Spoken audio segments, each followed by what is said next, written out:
अस्सलामुअलैकुम, welcome back friends. उम्मीद करता हूँ कि आप सब भाई खैरियत से होंगे।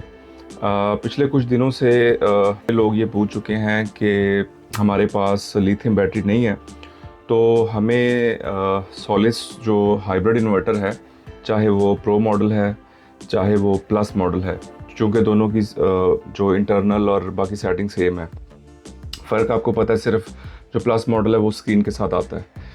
तो मुझसे कहा गया है कि जी हमें लेड एसिड बैटरी जो है उसकी सेटिंग बताएं, क्योंकि काफ़ी भाई ऐसे हैं जो नहीं अफोर्ड कर पा रहे, तो उनके पास लेड एसिड बैटरीज हैं या उन्होंने पहले वाले सिस्टम से जो बैटरीज उतरी हैं वो इसके साथ अटैच कर दी हैं। तो जो भी सिनेरियो है, तो आज की वीडियो में हम डिस्कस करने लगे हैं कि अपने सोलिस इन्वर्टर के साथ हम लेड एसिड बैटरी जो है वो उसकी क्या सेटिंग होगी, क्या क्या पैरामीटर चेंज करने हैं, ठीक है, ताकि आपको अनइंटरप्टेबल जो उसका बैकअप मिल सके। तो दोस्तों शुरू करते हैं। तो मेन स्क्रीन आपके सामने है, हम जाएंगे एंटर पे और उसके बाद डाउन एरो से नीचे आएंगे और सिस्टम सेटिंग पे चले जाएंगे, ठीक है, और एंटर का बटन दबाएंगे। अच्छा, उसके बाद आपके पास जो आगे मेन मेन्यू खुल जाता है जो सेटिंग का है, तो सबसे पहले स्टोरेज मोड आ रहा है, उसके नीचे है बैटरी सेटिंग, तो हम रहेंगे बैटरी सेटिंग के अंदर। बाद आप एंटर का बटन दबा देंगे और आपके सामने जो है वो बैटरी सेटिंग खुल जाएंगी। इसमें काफ़ी कन्फ्यूजन होती है। कुछ भाई ऐसे हैं जो कह रहे हैं जी हम लिथियम बैटरी हमने खुद तैयार करवाई है, उसके अंदर BMS भी लगा हुआ है, लेकिन वो इसके साथ कम्युनिकेट नहीं कर रही। तो दोस्तों यहाँ पे आप देख सकते हैं कि लिथियम बैटरी पे अगर मैं आता हूँ और इस पे हम एंटर करते हैं तो यहाँ पे एक लंबी लिस्ट खुल जाती है। तो दोस्तों आपने जो भी बैटरी लेनी है, अगर आप चाहते हैं कि आपका जो BMS है बैटरी का आपके इस इन्वर्टर के साथ कम्युनिकेट करे, तो आपने इन मॉडल के अंदर अंदर रहना है। इसके बाहर जाएंगे तो आपका इन्वर्टर उस बैटरी के साथ कम्युनिकेट नहीं करेगा जो यहाँ पे मेंशन नहीं है, ठीक है दोस्तों। तो कोशिश आपने यही करनी है कि आपने इसके अंदर रहना है। तो मैं पहले भी बताता हूँ अपनी पिछली वीडियो में भी कि जैसे पाइलेंटेक की बैटरी बड़ी फेमस है, वो यहाँ पे मौजूद है, डायनस की बैटरी भी है, LG कैम वो भी यहाँ पे अवेलेबल है, उसके बाद नराडा यहाँ पे अवेलेबल है। इस तरह एक दो और ब्रांड है जो कि इसके अंदर मेंशन भी हैं और पाकिस्तान में इजीली अवेलेबल भी हैं। तो दोस्तों इनके अंदर रहना है तो आपकी जो है वो लिथियम बैटरी के साथ कम्युनिकेशन बिल्कुल ठीक तरीके से होगी। तो मैं एस्केप का बटन दबा के आता हूँ वापस और हम अब आगे चलते हैं। चूँकि हमारे केस में जो आज हम डिस्कस करने लगे लिथियम बैटरी नहीं है, हमारे पास सपोज लेड एसिड बैटरी है, तो लेड एसिड बैटरी पे जाते हैं।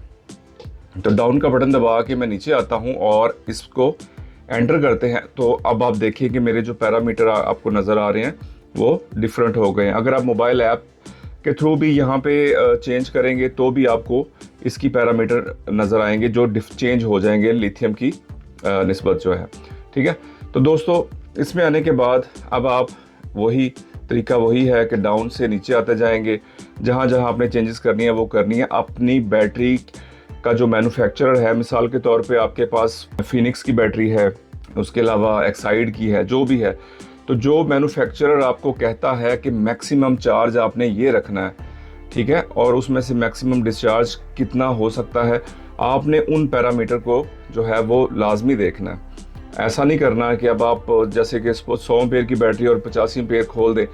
जो लेड एसिड बैटरी है वो कभी भी अपने अंदर से इतनी ज़्यादा करंट नहीं पास आउट होने देती, ठीक है।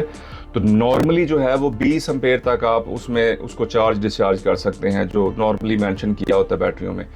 यही जो मेन फ़र्क होता है कि हम लिथियम बैटरी को लोगों को सजेस्ट करते हैं कि लिथियम बैटरी पे स्विच करें, क्योंकि इसके अंदर आप अपनी बैटरी से ज़्यादा अमाउंट में करंट ड्रॉ करवा सकते हैं, ठीक है। मैं मिसाल देता हूँ कि आपने 100 एम्पेयर की कोई बैटरी ली है, जैसे कि कोई नराडा, हुआवे, विजन या डायनस, ठीक है, कोई भी ली है, तो उनके मैन्युफैक्चरर आपको कम से कम ये तो लाजमी कहेंगे कि 50 एम्पेयर से आप उसे चार्ज करें, ठीक है। 50 में कुछ बैटरीज ऐसी हैं जो कि 100 एम्पेयर से भी आप चार्ज और डिस्चार्ज कर सकते हैं, और डिस्चार्ज करंट तो नॉर्मली आप पूरे का पूरा 100 एम्पेयर से करवा सकते हैं। तो घर में जो भी बड़े से बड़ा लोड है एयर कंडीशनर लगे हुए हैं या कोई भी, तो वो सारे के सारे आप बैटरी पे चला सकते हैं। जबकि जो लेड एसिड बैटरी है उस पर आप सिर्फ घर का जो लाइट लोड है, जैसे पंखे, लाइटें, मतलब छोटा मोटा राउटर या जो थोड़ी वोल्टेज का, तो वो आप सिर्फ चला सकते हैं, ठीक है। और दूसरा दोस्तों इसमें डिसएडवांटेज है वो ये भी कह लें कि एक तो ये इसमें लॉसेस बहुत होते हैं, क्योंकि ये पुरानी टेक्नोलॉजी है। तो ये आपको पता है कि गाड़ियों को सेल्फ स्टार्ट करने या पर्पज़ के लिए जो ये इन्वेंट हुई थी, तो उसके बाद हम इसको बैकअप पर्पज़ के लिए यूटिलाइज़ करना शुरू हो गए हैं। तो ये एफिशिएंट टेक्नोलॉजी नहीं है, इसके अंदर आपको पानी का ख्याल रखना पड़ता है। उसके बाद ये जगह ज़्यादा लेती हैं। आपको पता है कि 48 वोल्ट सेटअप है तो 4 बैटरियाँ लगेंगी, ठीक है। उसके बाद और भी मसले मसाइल हैं, लॉसेस जैसे मैंने बताया ज़्यादा है इसके अंदर, तो जबकि लिथियम बैटरी में ऐसा कुछ नहीं है। तो दोस्तों खैर चलते हैं वापस टॉपिक की तरफ।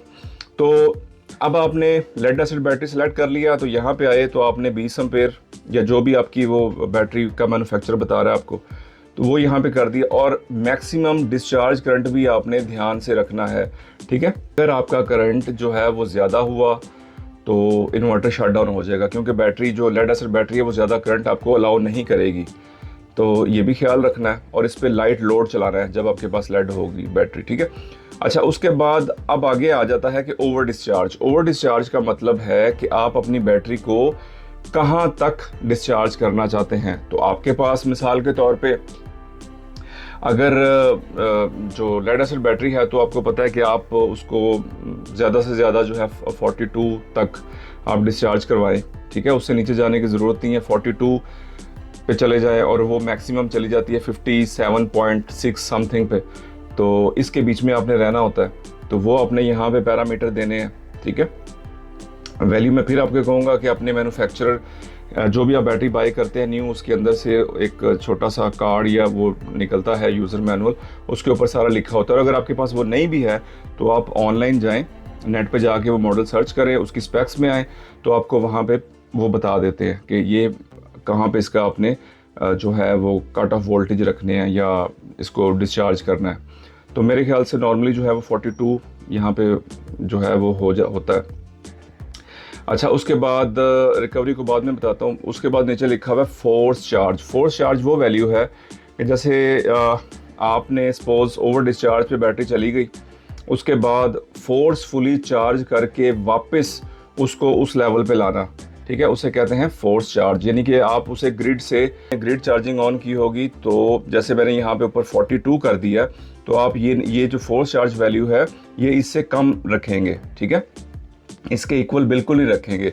वरना जब ये इस लेवल पे जाएगी तो ये कभी चार्ज होगी कभी डिस्चार्ज होगी, यही करती रहेगी अगर आपने ये दोनों वैल्यू इक्वल रख दी है। तो इसलिए हमेशा फोर्स चार्ज को आपने 0.2 या 0.5 नीचे ही रखना है। तो जैसे मिसाल यहाँ पे 42 है तो ये आपने 41.5 कर देनी है, ठीक है, ठीक है, रिकवरी की वैल्यू। तो अगर सपोज इन्वर्टर बंद हो जाता है, ठीक है, ओवर डिस्चार्ज बैटरी होगी, इन्वर्टर बंद हो गया, उसके बाद इन्वर्टर आपका बंद नहीं होगा, वो अपना जो आउटपुट का लोड है वो बंद कर देगा, घर आपका ब्लैक मतलब कि अंधेरा हो जाएगा। तो लेकिन इन्वर्टर चल रहा होगा, क्योंकि बैटरी से वो अपने आप को करंट इन वैल्यू के अकॉर्डिंग जो है वो चला रहा होगा, बस आउटपुट उसने बंद कर देनी है। यानी कि जो ओवर डिस्चार्ज की लिमिट है यहाँ पे जाके उसने अपना जो आगे आउटपुट है उसको बंद कर देना है। जैसे मैंने आपको बताया कि 42 जो ही हुए तो उसने क्या करना है, आउटपुट बंद कर देनी है, और फोर्स चार्ज वैल्यू जो क्या करेगी उसको दोबारा से उठा के वहाँ तक चार्ज कर देगी, ठीक है। और रिकवरी का मतलब है कि जो ही पीछे से ग्रिड आ जाएगी या सोलर आ जाएगा, तो ये जो ही रिकवरी वोल्टेज पे इन्वर्टर अब बैटरी को लेके जाएगा तो आपका आउटपुट लोड जो है वो दोबारा ओपन हो जाएगा। तो बस ये अपने पैरामीटर का ध्यान रखना है। ये दो वैल्यू ये ऑटोमेटिकली इन्वर्टर खुद ही सेलेक्ट कर लेता है, ठीक है, रिकवरी को। जब आप ये दो सेट करेंगे तो रिकवरी वो ऑटोमेटिकली एडजस्ट कर देता है। तो फोर्स चार्ज हमेशा ओवर डिस्चार्ज से आपने 0.2 या 0.5 नीचे ही रखने हैं। अच्छा दोस्तों, ये सारा पैरामीटर डिफाइन करने के बाद अब आपसे वो इन्वर्टर पूछ रहा है कि सेल्फ कंजम्पशन कहाँ से करनी है। तो दोस्तों, मैं अपने घर में अपनी जो लिथियम बैटरी है उसको डिस्चार्ज करता हूँ डेली 50-60%, 70%। उसके बाद मैं ये भी चाहता हूँ कि जो मेरे रात को पीक आवर होते हैं वो सारे के सारे बैटरी पे चले। तो मेरी जो इन्वर्टर की अपनी जो कंजम्पशन है, जो इन्वर्टर ये वाला तकरीबन 70-80 वाट लेता है सेल्फ कंजम्पशन स्पेसिफिकली रात को, तो वो मैंने डिफाइन की हुई है कि वो भी बैटरी से ले, ना कि ग्रिड से ले। ठीक है, तो ये आपकी चॉइस है। अगर आप अपनी बैटरी की लाइफ को प्रोलॉन्ग करना चाहते हैं तो आप ग्रिड को सिलेक्ट कर लें। अगर आप चाहते हैं कि कोई इशू नहीं है, मैं अपना बिल बचाना चाहता हूं, तो आप बैटरी को सेलेक्ट करेंगे। तो ये आपकी चॉइस है। तो दोस्तों उसके बाद नीचे आते हैं पेज नंबर 2 पे। तो दोस्तों ये वाला आ गया पेज 2। यहाँ पे लाजमी आके आपने अपनी बैटरी की कैपेसिटी बतानी है। जैसे मेरे पास अभी 100 एम्पेयर की लिथियम लगी हुई है, तो मैंने 100 एम्पेयर वैल्यू रखी हुई है। अक्सर भाई जो है इस पेज पे नहीं आते, तो उन्होंने 200 एम्पेयर की बैटरी लगाई है, तो यहाँ पे 100 एम्पेयर ही रह जाता है। तो फिर वो कहते हैं कि जी हमें पूरा बैकअप नहीं मिल रहा, आधा बैकअप मिल रहा है। ठीक है, तो इन्वर्टर को जब पता ही नहीं होगा कि 200 एम्पेयर की लगी हुई है, तो वो कैसे आपको 200 एम्पेयर का जो है वो बैकअप करंट देगा। ठीक है, उसके बाद यहाँ पे इक्वलाइज चार्ज वोल्टेज। दोस्तों ये जो लेड एसिड बैटरी है उसके अंदर आपने लाजमी इनका ख्याल रखना है। ये भी आपका बैटरी मैन्युफैक्चरर आपको बता रहा होगा कि बैटरी को इक्वलाइज वोल्टेज कहाँ तक रखने हैं। इक्वलाइज का मतलब है कि ये खास पीरियड के बाद, जैसे इस इन्वर्टर के अंदर नीचे लिखा हुआ है 30 दिन के बाद, यहाँ पे आप मैक्सिमम 180 दिन तक जा सकते हैं। ठीक है, 30 के बाद 90 आएगा, फिर 180। तो आफ्टर कितने डेज के बाद जो है वो आप अपनी बैटरी को इक्वलाइज सही होता है कि इन्वर्टर जो है वो एक ख़ास चार्जिंग से जो बैटरी की ग्रेविटी है उसको बूस्ट करता है, सारे जितने भी सेल है उन सब को इक्वलाइज कर देता है, उनके वोल्टेज जो है। ठीक है, तो ये 30 दिनों के बाद करने हैं, 90 दिनों के बाद करने हैं, या कि 180 दिनों के बाद, वो आप इसमें जाके सेलेक्ट कर सकते हैं। ठीक है, तो इक्वलाइज भी आपने अपने उसके ऊपर देख लेना, यूज़र मैनुअल के ऊपर। यहाँ पे 58 समथिंग होगा, 57 पॉइंट कुछ या 58 जो लेड एसिड बैटरीज में होता है। उसके बाद फ्लोट चार्ज भी बहुत इंपॉर्टेंट है, वो भी आपने यहाँ पे बताना है। ठीक है, तो उसके बाद फिर नीचे लिखा हुआ है इक्वलाइज वोल्टेज, ये भी सेम वैल्यू आप रख सकते हैं ऊपर वाली। तो दोस्तों ये सारी सेटिंग करने के बाद आपने सेटिंग को सेव कर देना है। तो उससे ये होगा कि आपकी जो है लेड एसिड बैटरी, उसकी सारी की सारी सेटिंग कंप्लीट हो जाएंगी। अच्छा दोस्तों, मैं स्केप करता हूँ और मैं फिर स्केप करता हूँ क्योंकि मुझे सेटिंग सेव नहीं करनी। अच्छा दोस्तों, ये करने के बाद अब होगा ये कि पहले सोलर, उसके बाद बैटरी और उसके बाद ग्रिड की ऑप्शन आ जाएगी। ठीक है, तो वो भाई जो नहीं चाहते कि हमारी बैटरी जो है वो सोलर के बाद डिस्चार्ज हो फौरन रात को ऑनवर्ड, तो वो क्या करेंगे, अब यहाँ पे एक दूसरी सेटिंग करेंगे, वो मैं आपको बताता हूँ। दोस्तों आप चले जाएंगे स्टोरेज मोड पे। स्टोरेज मोड पे जाके आपने एंटर का बटन दबाना है और यहाँ पे आके डाउन का बटन दबा देना है, ये वाला नीचे। ठीक है, तो आप चले जाएंगे स्टोरेज मोड के अंदर ही चार्जिंग और डिस्चार्जिंग के अंदर। तो दोस्तों अगर आप नहीं चाहते कि आप SBU मोड जो है वो लेके चले, यानी पहले सोलर फिर बैटरी और आखिर में जब बैटरी हमारी जो आगे पीछे आपने बात की 42 वोल्ट तक डिस्चार्ज हो जाए, तो यानी कि बिल्कुल एंड हो जाए, तो उसके बाद जो है वो हमारी ग्रिड को आगे शेयरिंग शुरू हो जाए। अगर आप ऐसा नहीं चाहते, आप चाहते हैं कि मेरी बैटरी सिर्फ बैकअप पे पड़ी रहे इमरजेंसी मोड के लिए, फिर आपने क्या करना है, तो आपने चार्जिंग पीरियड में आके जो फर्स्ट वाले में नीचे आ जाना है। ठीक है, ये टिक कर देना है और उसके बाद यहाँ पे आना है और यहाँ पे आके 0 करके, तो यहाँ पे आपने कर देना है एंटर और 23, उसके बाद एंटर और आगे यहाँ पे आके 59 कर देना आपने। ठीक है, ये तो इसका मतलब ये होगा कि आपकी जो चार्जिंग है वो 24 घंटे के लिए, मतलब 24 घंटे आपकी बैटरी जो है वो चार्जिंग पे ही मतलब के रहे। चार्जिंग का मतलब ऐसा नहीं होगा कि हर टाइम चार्ज करती रहेगी, करेगी वो सोलर से ही।